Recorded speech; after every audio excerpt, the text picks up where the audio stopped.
kesempatan yang telah diberikan kepada kelompok kami. Kali ini, kelompok kami melakukan pengamatan pada tanaman lombok dengan judul pengamatannya itu menyelidiki faktor-faktor yang menghambat pertumbuhan tanaman lombok. Selanjutnya, saya berikan kesempatan kepada teman saya Farah untuk menjelaskan lebih lanjut tentang tujuan pengamatan kami kali ini.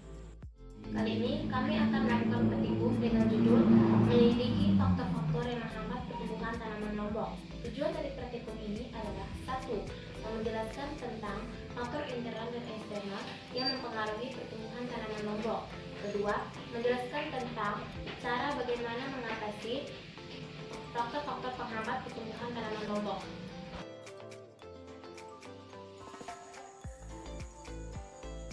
Adapun alasan mengapa kami menggunakan tanaman lombok pada percobaan tersebut yaitu karena tanaman lombok mudah ditemukan dan mudah ditanam.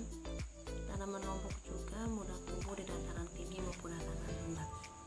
Adapun manfaat dari tanaman lombok yaitu yang pertama, dapat mencegah penyakit kanker. Yang kedua, dapat mencegah penyakit jantung. Yang ketiga, dapat mencegah serangan stroke dan sebagainya. Di sini kami akan mengamati tentang menghambat pertumbuhan terhadap tanaman lombok. Adapun yang kami amati itu ada dua faktor, yaitu faktor internal dan faktor eksternal.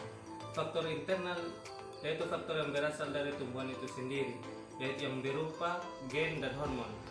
Gen yang berupa itu adalah bibit yang digunakan. Jika bibit yang digunakan itu adalah bibit unggul, maka pertumbuhan dan perkembangannya akan cepat. Jika bibit yang digunakan itu adalah bibit lokal, maka pertumbuhan dan perkembangannya agak melambat.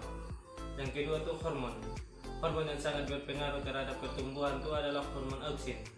Jika terkena cahaya matahari secara langsung atau terpapar cahaya matahari secara langsung, maka hormon auksin akan mati, bahkan tidak aktif, maka pertumbuhan suatu tanaman itu akan melambat.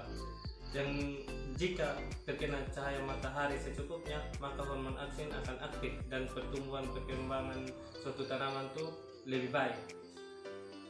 Faktor eksternal. Faktor eksternal adalah faktor yang berasal dari luar tumbuhan, yaitu yang berupa yang pertama itu tanah.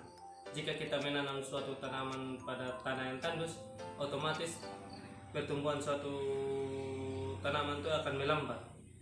Yang kedua tuh penyiraman. Jika disiram secara terus menerus, maka lama kelamaan tanaman itu akan mati.